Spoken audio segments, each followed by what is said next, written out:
También les dijo, el día de reposo fue hecho por causa del hombre, y no el hombre por causa del día de reposo. Por tanto, el Hijo del Hombre es Señor aún del día de reposo. Otra vez entró Jesús en la sinagoga y había allí un hombre que tenía seca una mano, y le acechaban para ver si en el día de reposo le sanaría, a fin de poder acusarle. Entonces dijo al hombre que tenía la mano seca, levántate y ponte en medio. Y les dijo, ¿es lícito en los días de reposo hacer bien o hacer mal, salvar la vida o quitarla? Pero ellos callaban. Entonces, mirándolos alrededor, con enojo, entristecido por la dureza de sus corazones, dijo al hombre, extiende tu mano. Y él la extendió y la mano le fue restaurada sana. Y salidos los fariseos, tomaron consejos con los herodianos contra él para destruirle. Para las personas que nos visitan, en este momento nos encontramos estudiando el Evangelio de Marcos versículo por versículo. Y en las últimas semanas hemos estado considerando una sección del Evangelio en la que se nos narra una serie de 5 controversias entre Jesús y los líderes religiosos de Israel. Las últimas 2 que veremos en la mañana de hoy tienen en común el hecho de que sucedieron durante el Sabbat, un día sagrado para el pueblo de Israel que se guardaba según la ley desde la caída de sol del viernes hasta la caída de sol del sábado. En el primer incidente, Jesús y sus discípulos estaban arrancando espigas para comer durante ese día, mientras que en el segundo, el Señor sanó milagrosamente a un hombre. Y esto provocó una reacción tan violenta de parte de los fariseos que de inmediato comenzaron a conspirar con los herodianos para matar a Jesús. Por supuesto, para un lector del siglo XXI, esta respuesta de los fariseos puede parecerles desproporcionada. ¿Cómo es posible que estos hombres hayan querido destruir a Jesús por tan poca cosa? Bueno, como veremos en esta mañana, lo que está detrás de estos incidentes no es una simple diferencia de opinión sobre la forma correcta de guardar el día de reposo. Mis hermanos y amigos que están aquí de visita en esta mañana, lo que tenemos aquí es un choque de trenes entre el Evangelio de Jesús y la religión legalista de los fariseos. Lo que provocó ese sentimiento homicida en estos hombres fue el hecho de que Jesús dejara al descubierto su hipocresía y les hiciera ver que todo ese aparataje legalista que ellos habían creado supuestamente para acercarnos a Dios, en realidad alejan a los hombres de Dios y son un veneno mortal para el alma. Veamos en primer lugar, para no dar lugar a malos entendidos, en qué consiste el legalismo. Y yo espero, mis hermanos, que esto nos ayude a entender ¿por qué debemos defendernos de este mal tan destructivo y tan seductor al mismo tiempo? ¿A qué nos referimos cuando hablamos de legalismo? Bueno, de la manera más simple y esencial posible, nosotros podemos decir que el legalismo consiste en tratar de ganar el favor de Dios a través de nuestra obediencia a un conjunto de leyes y normas. Cada palabra aquí es importante, así que voy a repetirlo otra vez. ¿En qué consiste el legalismo? Es tratar de ganarnos el favor de Dios a través de nuestra obediencia, una serie de leyes y normas. Como bien señala el doctor Sproul, el legalismo exalta la ley por encima de la gracia. Si cumplimos la ley, seremos aceptados. Nuestra relación con Dios depende enteramente de nuestro esfuerzo en obedecer los mandamientos. Mientras mejor me comporte, seré más bendecido. Ahora bien, cuando nosotros partimos de esa premisa, usualmente van a ocurrir 3 cosas. La primera es que tarde o temprano vamos a comenzar a añadir algunas reglas que no están en la Biblia. Y la razón es que nosotros vamos a querer estar seguros de que estamos haciendo exactamente lo que tenemos que hacer. O como dice Tim Keller, si yo voy a ser bendecido por mi obediencia, yo quiero estar seguro de que estoy pulsando los botones correctos. Ahora, un creyente puede restringir su libertad en cosas que no están explícitamente prohibidas en la Biblia, ya sea por el cuidado de su propia alma. Hay cosas que son completamente legítimas que a mí no me hacen bien, o que a ti no te hacen bien, o por el cuidado del alma de otros. Pero eso no es legalismo, eso es andar conforme a la ley del amor.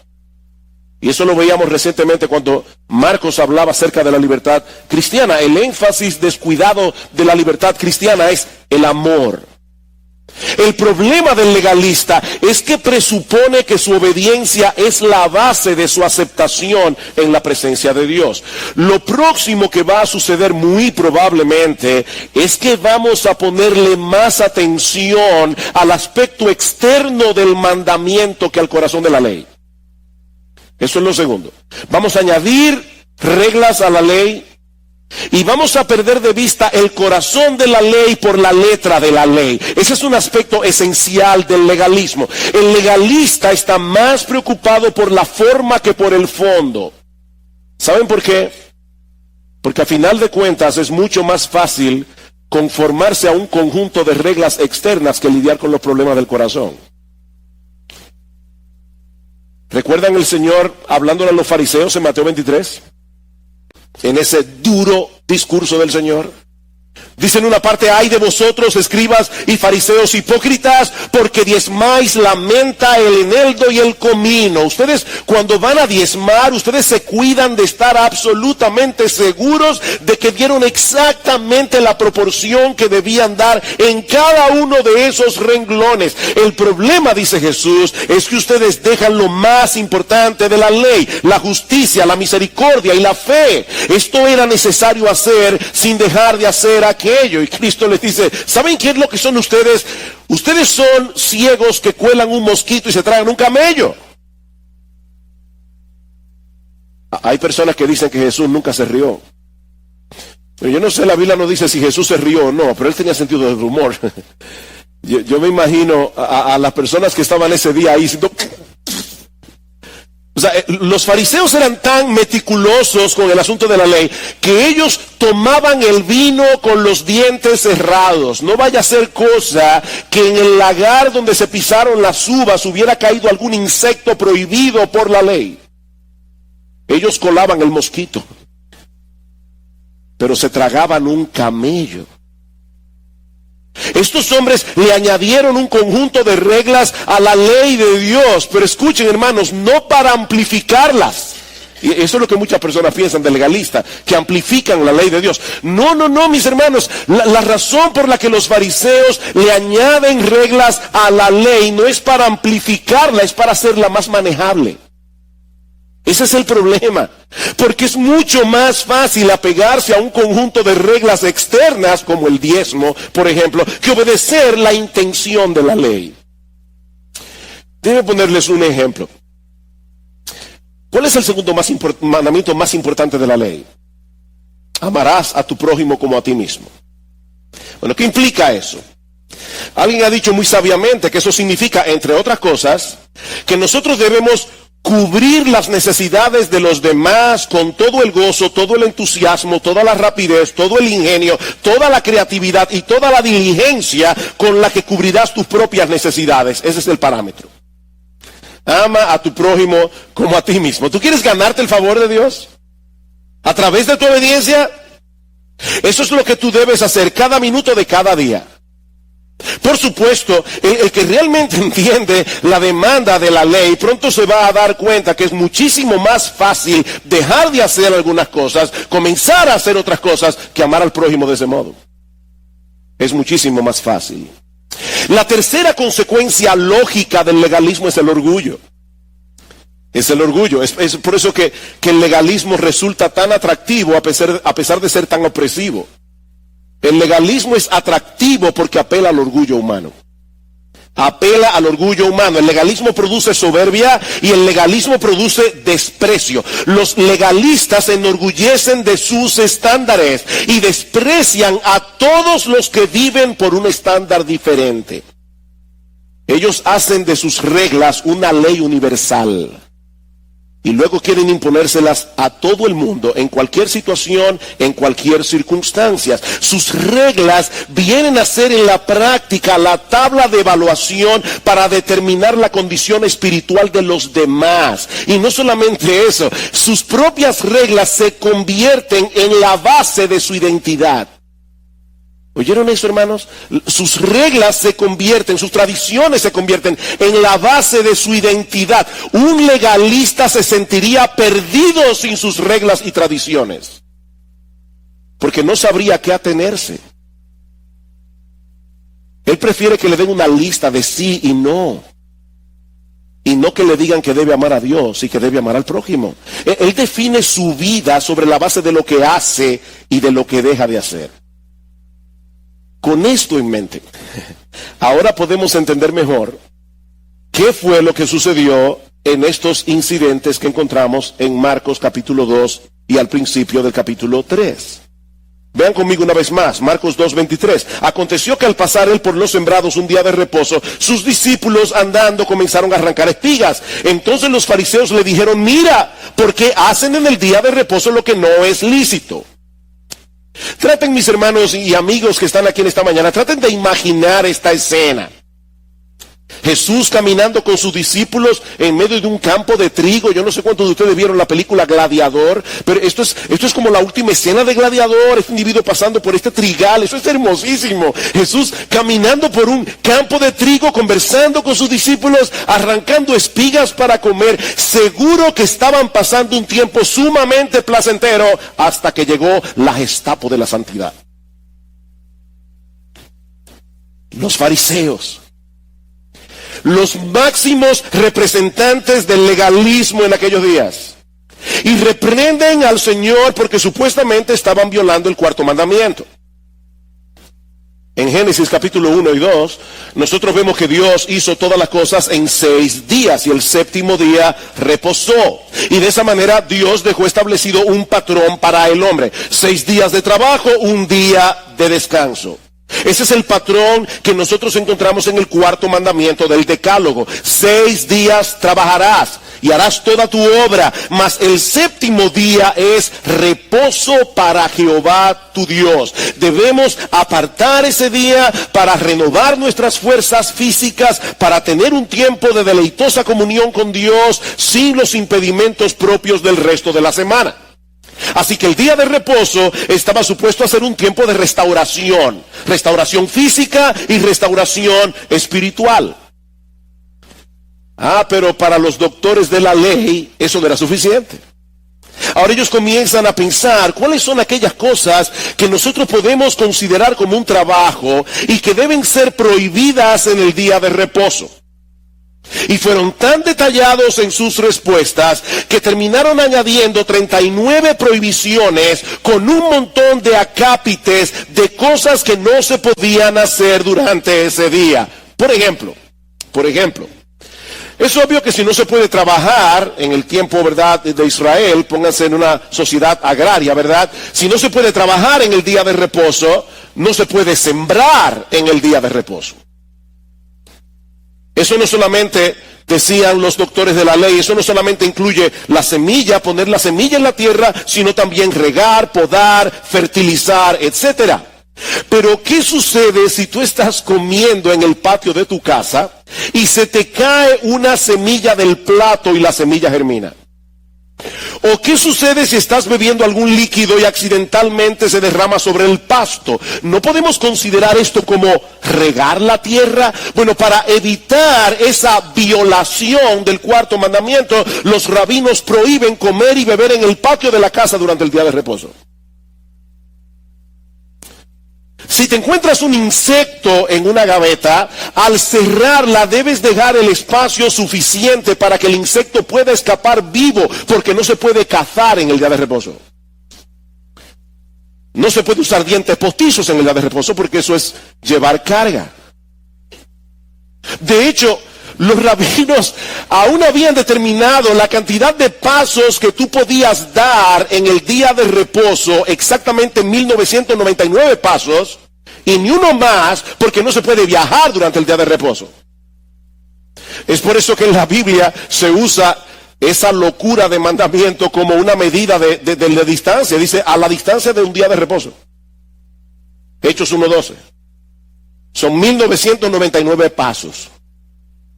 En el caso de Jesús y los discípulos, los fariseos entendían que la acción de restregar las espigas con las manos para comérsela era como si estuvieran segando en el campo, y eso estaba prohibido en el día de reposo, según la interpretación rabínica de Éxodo capítulo 34, versículo 21. Y por supuesto, yo no sé de dónde rayos salieron estos fariseos. Imagínense, hermanos, a Jesús y a los discípulos caminando por el campo.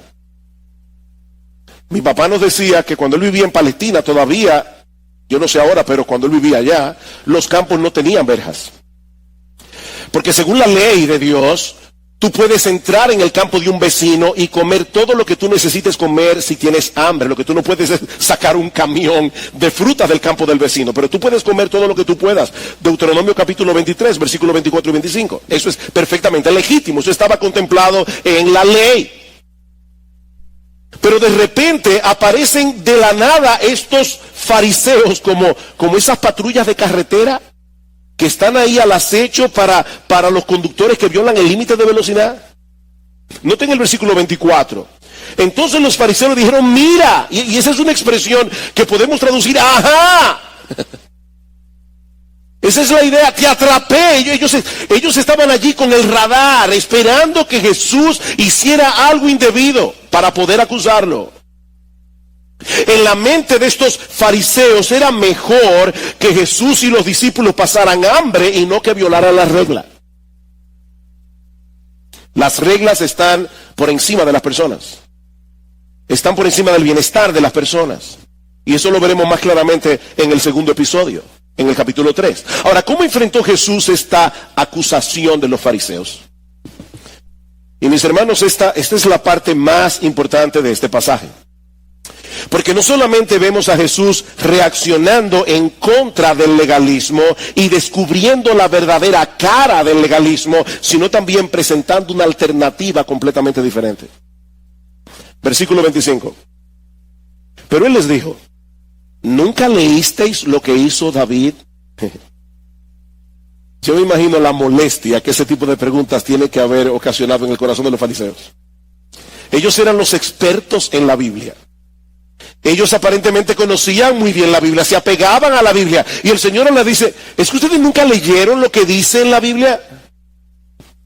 Él está citando aquí el Antiguo Testamento para hacerles ver a estos fariseos que ellos estaban tan preocupados por los pequeños detalles de las regulaciones rabínicas, que ellos eran incapaces de ver el significado más profundo de las Escrituras cuando la leían.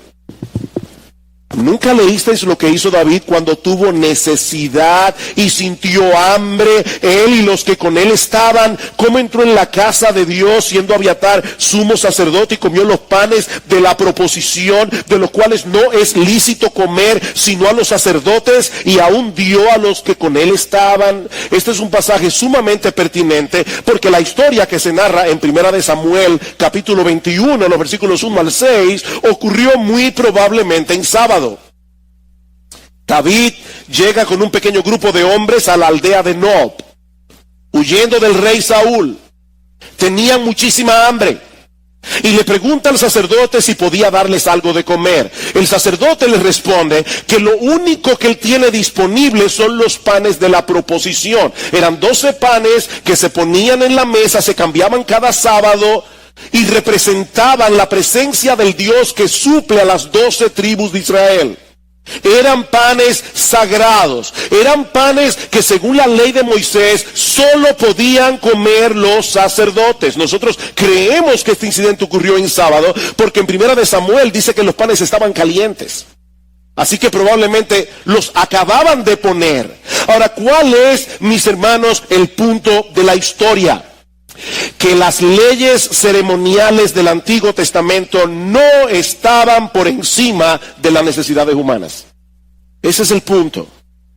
David no fue condenado por comer de esos panes, ni el sacerdote tampoco, porque ellos tenían una necesidad real, a pesar de que no les era lícito comer, dice Jesús.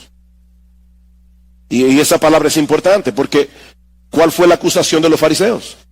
¿Por qué tus discípulos hacen lo que no es lícito en el día de reposo? Y Jesús dice, eso fue exactamente lo que hizo David, que comió un pan que no le era lícito según la ley ceremonial. Si David, que era un héroe nacional para los judíos, comió de esos panes sagrados para saciar su hambre y no fue reprendido por eso, ¿qué derecho tenían los fariseos para reprender a Jesús? Estos hombres habían colocado sus tradiciones al mismo nivel de la ley de Dios. Y ahora procuraban meter a todo el mundo en esa camisa de fuerza. Ahora Jesús no se limita a defenderse de la acusación, sino que ahora toma la ofensiva para hacerle ver a estos fariseos que eran ellos los que estaban violando el corazón de la ley. Jesús era genial, era Dios hecho hombre. Él no solamente se defiende, sino que ahora ataca. Y le hace ver a estos fariseos, si hay alguien que está violando la ley, aquí son ustedes. Ustedes están violando el corazón del cuarto mandamiento. Versículo 7. También les dijo, el día de reposo fue hecho por causa del hombre, y no el hombre por causa del día de reposo. ¿Cuál es la lógica de Jesús aquí? Muy sencilla. ¿Cuál de estas dos cosas fue hecha para beneficio del otro? ¿El hombre para el sábado o el sábado para el hombre? Cuando Dios bendijo el día de reposo y lo santificó, fue para beneficiar al hombre, no para esclavizarlo.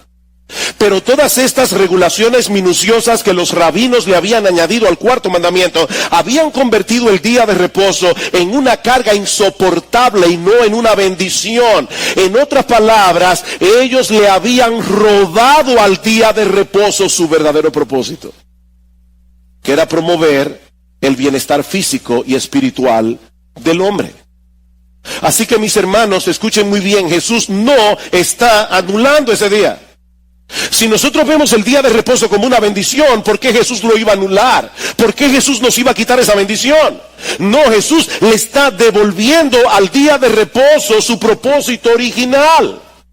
Este es un día de fiesta para el creyente, porque es el día en el que podemos dejar a un lado nuestras labores ordinarias para darle descanso a nuestros cuerpos y para tener comunión con Dios sin los impedimentos del resto de la semana. Mis hermanos, nuestro Dios es tan bueno, nuestro Dios es tan sabio, que nos ordena tomar un día de reposo. Nos ordena algo que para nuestro bien. Porque así como hay gente vaga, y a veces abundan más que los otros, pero hay gente vaga, así también hay personas que no pueden dejar de trabajar, son trabajólicos, y eso le hace daño, eso es dañino para su cuerpo, eso es dañino para su alma. Qué bueno es Dios que nos dejó un día de reposo. Qué bueno, gloria al Señor por eso. Queridos hermanos, el día de reposo está supuesto a ser una bendición, no una carga. Nuestro Dios nos dio ese día como un regalo, no como una camisa de fuerza. Ahora, el Señor no solo se limita a acusar a los fariseos de haber violado el espíritu del cuarto mandamiento, sino que ahora les hace ver, y esto es crucial aquí, ahora les hace ver que ellos se estaban enfrentando con el mismo Dios al que supuestamente están tratando de servir y obedecer. Ven el versículo 8.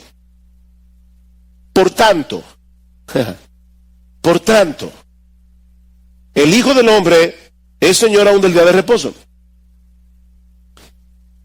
Yo no sé si hace mucho que tú pasaste por la escuela, pero cuando aparece un por tanto al inicio de una cláusula, de una oración, no solo está conectando lo que se está diciendo con lo que se ha dicho anteriormente, sino que esto que se está diciendo es una conclusión lógica de lo que ha sido dicho.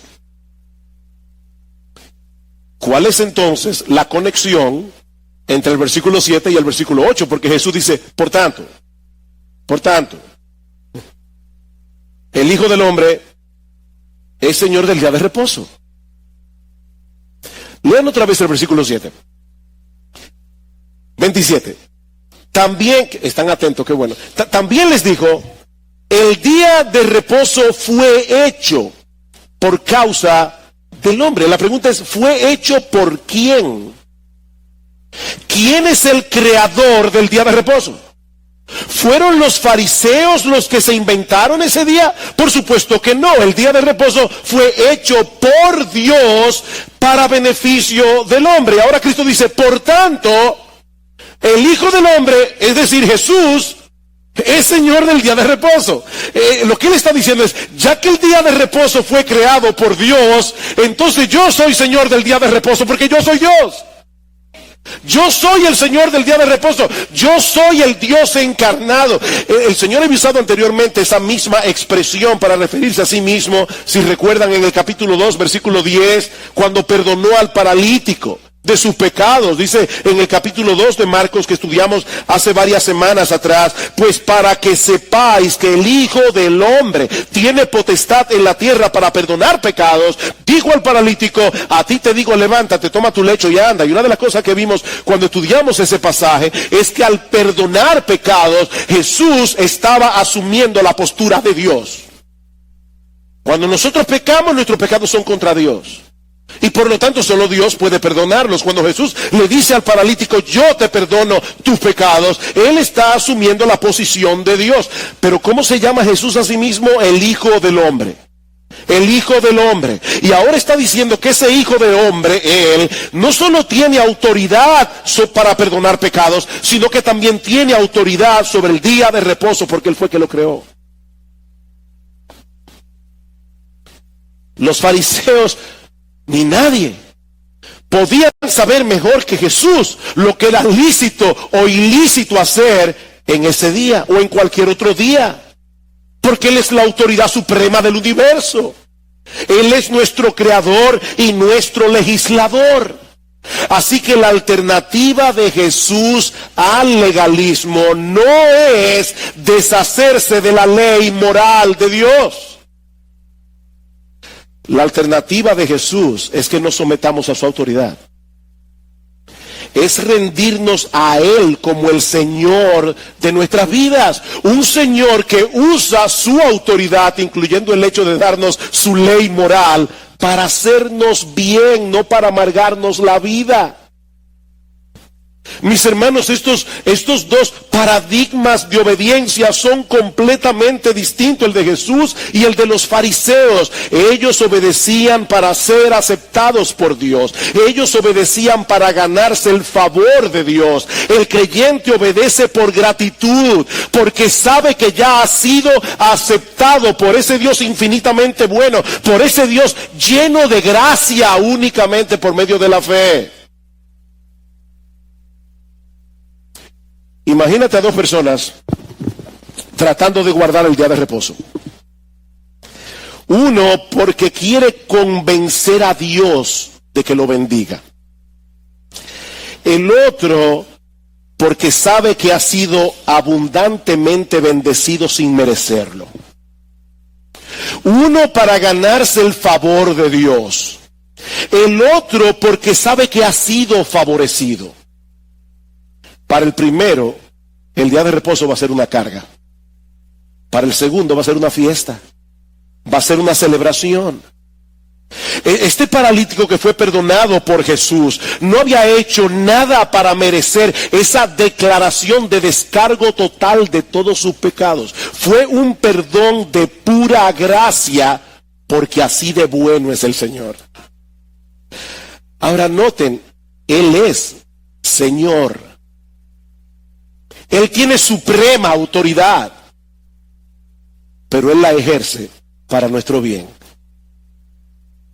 Así que los fariseos tenían dos alternativas: o se humillaban ante Jesús y recibían el beneficio de su bondad, o se mantenían en pie de guerra contra él hasta quitarlo de en medio.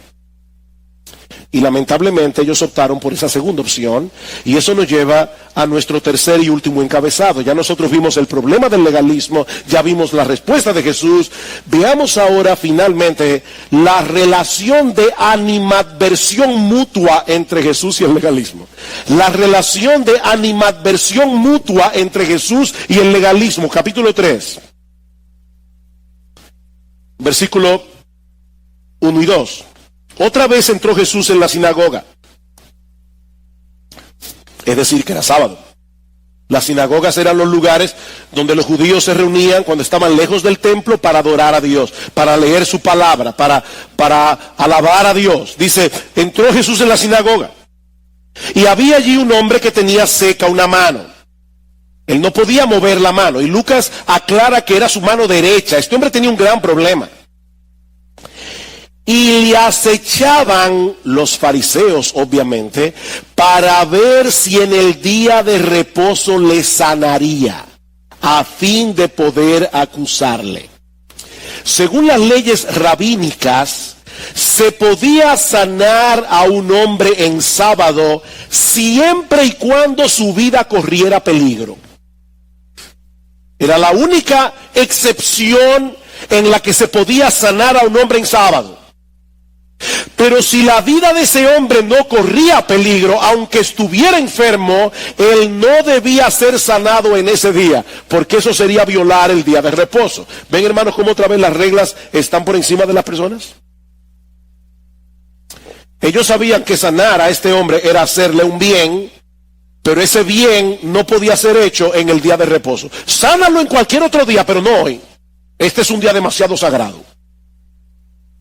Ahora, ¿saben qué es lo que me resulta más chocante de esta historia? Es que si ustedes leen con cuidado el versículo 2, se van a dar cuenta que los fariseos estaban seguros de que Jesús podía sanar al hombre en ese día. En otras palabras, ellos sabían que Jesús tenía el poder y la disposición de sanar a ese hombre. Ellos estaban acechando a Jesús a ver si lo sanaría.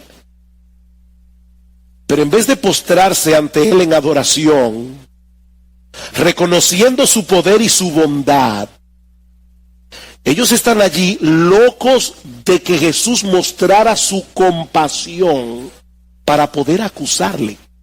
¡Qué mezquino! Ellos querían que Jesús fuera compasivo para poder acusarlo. Versículo 3. Entonces dijo al hombre que tenía la mano seca, levántate y ponte en medio. Jesús no iba a hacer esto en privado. Y les dijo, ¿es lícito en los días de reposo hacer bien o hacer mal, salvar la vida o quitarla? Pero ellos callaban. Otra vez la lógica del Señor es impecable. Si es lícito sanar a un hombre que está en riesgo de morir, también debe ser bueno restaurarle completamente la salud, aunque no se esté muriendo. Como bien señala un comentarista, lo que es moralmente bueno en el resto de la semana no puede ser moralmente malo porque se hace en el día de reposo. Y es moralmente bueno hacer el bien.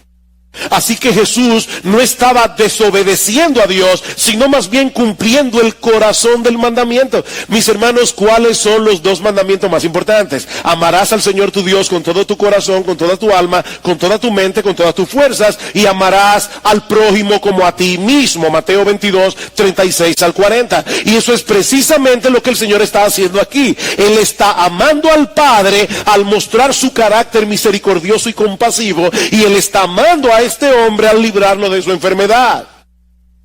Así que la pregunta de Jesús en el versículo 4 solo tiene una respuesta posible. ¿Es lícito hacerle bien a un hombre en el día de reposo? Por supuesto que sí. Pero los fariseos optan por el silencio para no tener que reconocer lo que es evidente. Y de esa forma se condenaron a sí mismos, porque mostraron la mezquindad de sus corazones. Estos hombres parecían muy honorables por fuera, pero tenían el corazón dañado. Por eso es Cristo les llama sepulcros blanqueados. Ustedes son sepulcros blanqueados, que por fuera parecen hermosos, pero por dentro están llenos de huesos de muerto. Ahora miren cómo reacciona Jesús al darse cuenta de lo que está pasando en el corazón de estos hombres. Versículo 5. Entonces, mirándolos alrededor con enojo. Y la palabra que se usa allí implica una profunda indignación. Jesús estaba indignado, entristecido por la dureza de sus corazones. Dijo al hombre: extiende tu mano. Un hombre que tenía la mano seca, él no podía moverla, pero la palabra de Jesús es tan poderosa que tiene poder para sanar. Extiende tu mano. Jesús no estaba trabajando en el día de reposo. Él no le hizo una operación al individuo. Él simplemente le dijo: extiende tu mano. Me imagino yo a Jesús así: al problema es que no se puede trabajar, está bien, extiende tu mano. Y el hombre la extiende y la mano queda sana. Ese es el poder de Jesús y la bondad de Jesús. El poder y la bondad de Jesús en acción. ¿Saben que en todos los evangelios nunca aparece Jesús enojado con los publicanos y con las prostitutas? Nunca. Nunca. Jesús era amigo de pecadores, como vimos hace unas semanas atrás. Pero Jesús sintió una gran indignación y una profunda tristeza por la condición de estos soberbios y orgullosos legalistas que se justificaban a sí mismos. ¿Y saben por qué? ¿Saben por qué Jesús estaba enojado y entristecido? Porque ellos eran los líderes religiosos del pueblo y con su legalismo estaban alejando a los hombres de Dios y de la verdadera santidad. Queridos hermanos, la razón por la que debemos oponernos al legalismo con todo nuestro corazón, con todas las fuerzas de nuestro corazón, no es primariamente para defender la libertad cristiana, no es primariamente para defender mis derechos, no es para promover la verdadera santidad.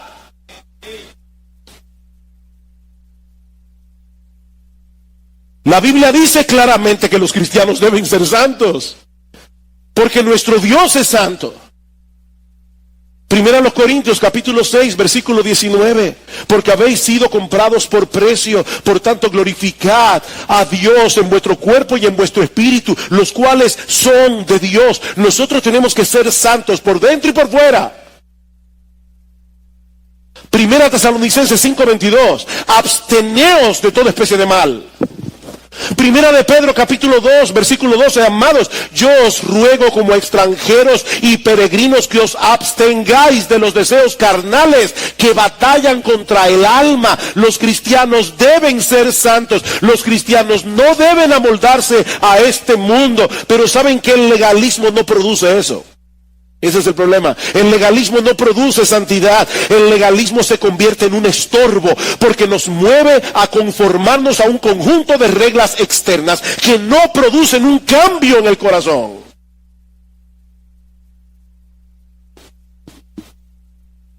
La verdadera santidad proviene de un corazón que ha sido transformado por el poder del Evangelio y que continúa viviendo a la luz del Evangelio.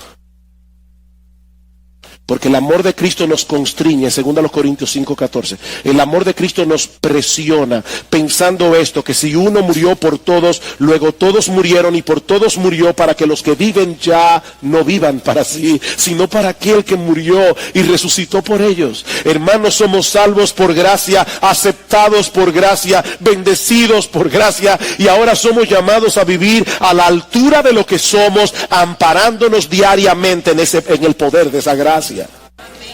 Convertir la gracia en libertinaje no solo es pervertir la gracia, es renunciar a ella. ¿Escucharon eso, mis hermanos? Convertir la gracia de Dios en libertinaje no solo es pervertir la gracia, es renunciar a la gracia, porque Cristo vino a redimirnos de la esclavitud del pecado para que tengamos la libertad de poder hacer lo que tenemos que hacer, para poder tener la libertad de agradar a Dios. De manera que lo que se opone al legalismo no es la mundanalidad, lo que se opone al legalismo es someternos al señorío de nuestro bendito Señor y Salvador Jesucristo con gozo y deleite en el corazón. Noten cómo termina esta historia. Y saliendo los fariseos, tomaron consejo con los herodianos contra él para destruirle. Increíble. Los fariseos se indignan porque Jesús sanó a un hombre en el día de reposo. Pero no tienen ningún problema en planificar un asesinato en ese día. ¿Ven la incongruencia del corazón legalista? Eso es como la persona que externamente tiene una vida de santidad impecable, pero es un chismoso de primera. Es como que el legalista no puede conectar los puntos. Esta gente no pudo conectar los puntos. Y lo que es más increíble, ellos se confabulan con los herodianos para destruir a Jesús. ¿Saben quiénes eran los herodianos? Para que tengan una idea, eso es como y si hay algún cubano aquí, por favor, no se me ofenda, voy a tomarlo simplemente como una ilustración. Es como si en Miami los cubanos anticastristas que odian a Fidel Castro y a Raúl con toda la fuerza de su corazón se unieran con el Partido Comunista para acabar con un enemigo común.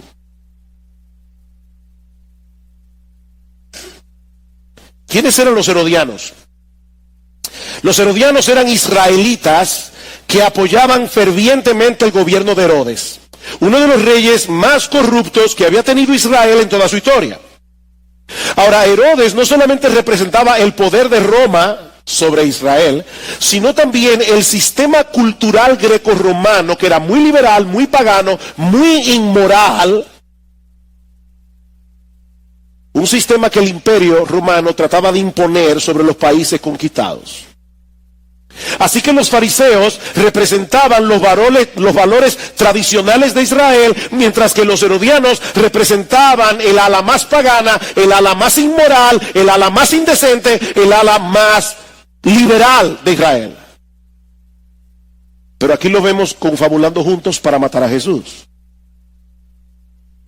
¿Saben por qué? Porque los dos grupos veían a Jesús como una amenaza. Los dos. O sea, cuando los herodianos oyeron a Jesús hablando a los fariseos, ellos no pensaron ni por un momento que Jesús estaba de su parte. Que es el problema que pasa muchas veces en las iglesias. Cuando uno habla en contra del legalismo, inmediatamente las personas piensan, es que él está con los liberales. No, es que no podemos estar con ninguno de los dos. Jesús no estaba con ninguno de los dos, y los dos odiaban a Jesús.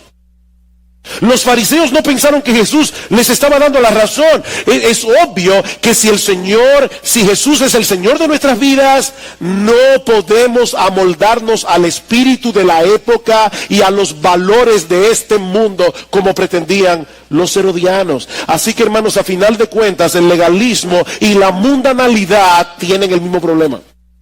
El mismo problema. Ambos son un estorbo para la salvación de los perdidos. Ambos son un estorbo para la santificación de los creyentes. Ambos son un verdadero peligro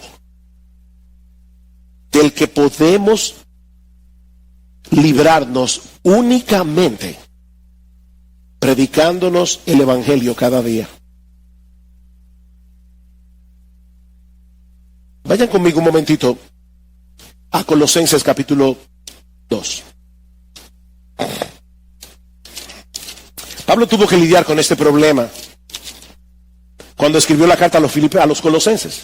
Colosenses capítulo 2, versículo 20. Este texto es importante Por eso lo traje aquí a colación.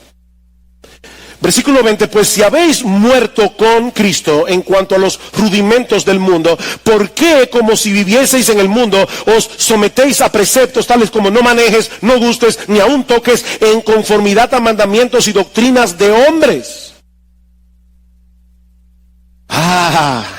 Tú ves, qué bueno, le están dando a los legalistas, y eso es lo que yo quiero. Qué bueno que se está hablando tan claro en contra del legalismo. Capítulo 3. Sí, pues, habéis resucitado con Cristo. Y perdón, noten cuál es el problema de estos mandamientos de hombres.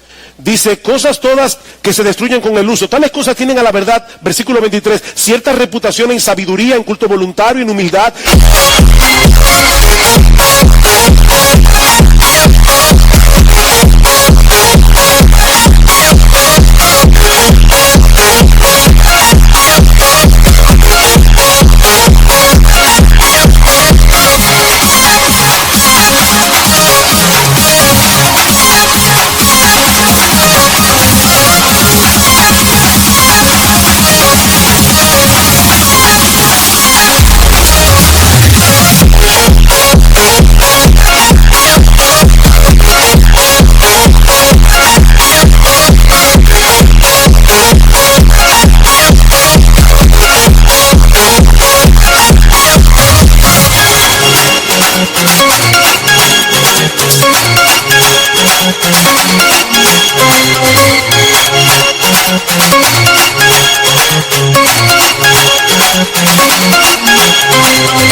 Y en duro trato del cuerpo, pero no tienen valor alguno contra los apetitos de la carne. ¿Ven cuál es el problema del legalismo? Que no promueve la verdadera santidad.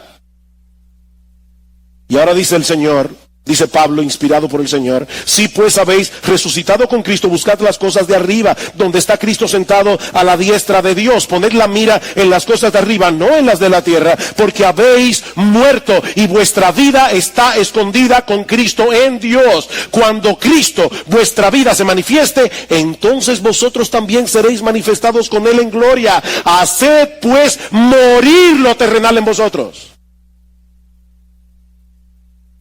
No es legalismo versus mundanalidad. No es ni legalismo ni mundanalidad. Haced pues morir lo terrenal que hay en vosotros, versículo 12, vestíos pues como escogidos de Dios, santos y amados. Pablo está diciendo aquí, caminen a la altura de lo que ustedes son. Ustedes son los escogidos de Dios, ustedes ya fueron hechos santos, ustedes son los amados de Dios. ¿Cómo debe vivir una persona que sabe que Dios la ama al punto de haberle dado a su propio hijo a morir en una cruz para salvarlo de sus pecados? Miren, mis hermanos, a propósito del conversatorio del domingo pasado, nosotros no queremos tener una iglesia llena de fariseos, pero tampoco queremos tener una iglesia llena de herodianos. Ni una cosa ni la otra. Ni fariseos ni herodianos. Nosotros queremos tener una iglesia de hombres y mujeres que amen a Cristo con pasión. Nosotros queremos tener una iglesia de hombres y mujeres que deseen vivir para Él, no para convencer a Dios de que nos bendiga, sino porque ya hemos sido bendecidos con toda bendición.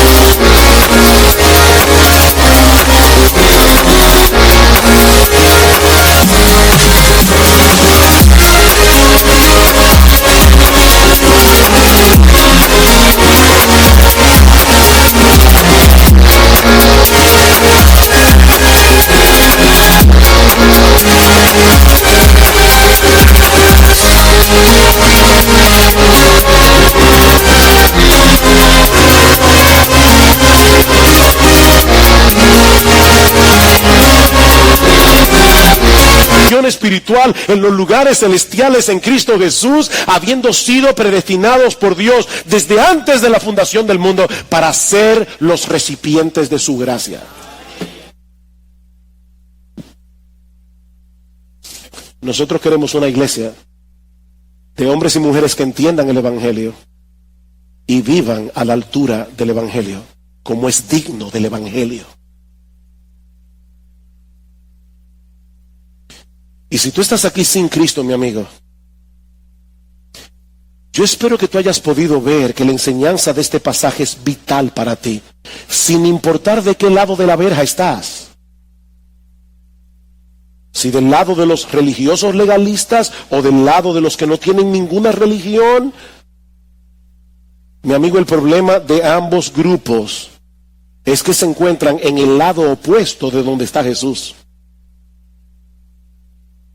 Y Él es el único que puede darte el perdón de tus pecados y el don de la vida eterna únicamente por gracia, por medio de la fe.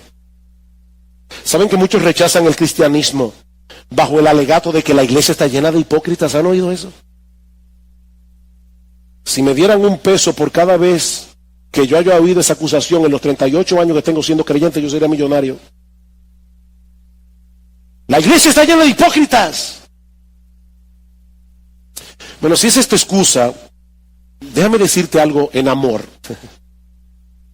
El mundo también está lleno de hipócritas, por si acaso, y lleno de gente orgullosa, tan orgullosa como los fariseos.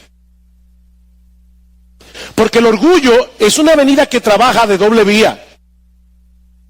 Los legalistas están orgullosos de sus estándares. Los de mente abierta están orgullosos de no ser como esos cerrados legalistas. Y el problema es el mismo, los dos son orgullosos.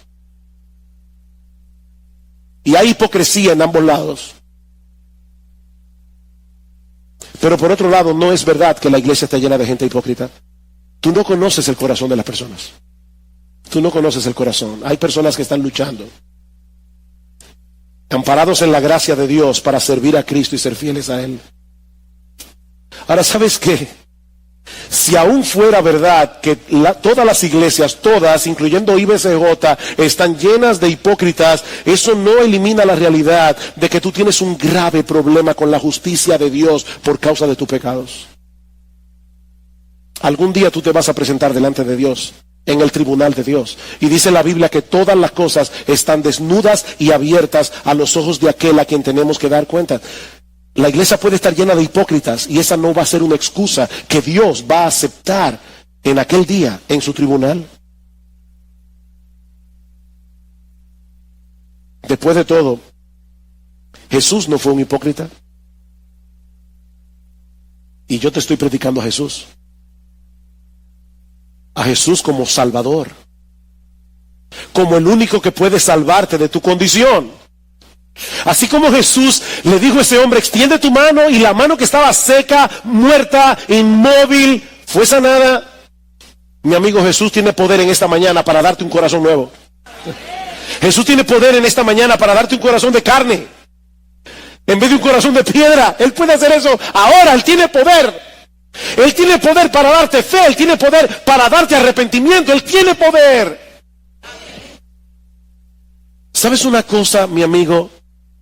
Es infinitamente mejor estar en la iglesia con Jesús, con unos cuantos hipócritas alrededor, que seguir en el mundo sin Jesús y terminar en el infierno.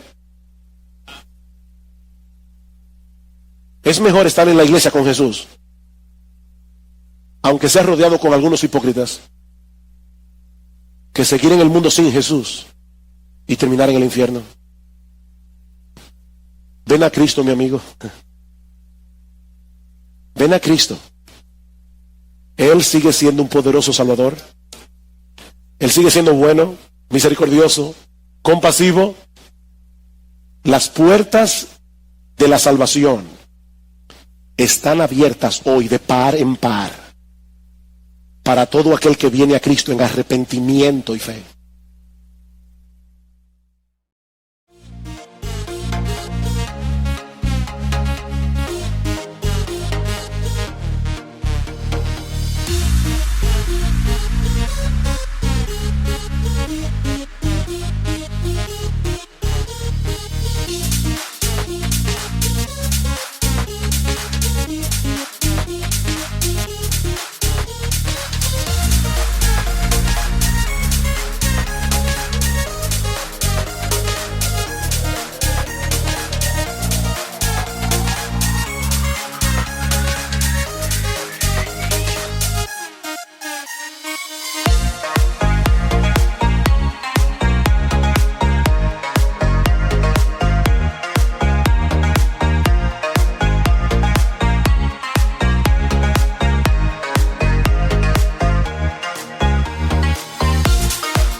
Thank you.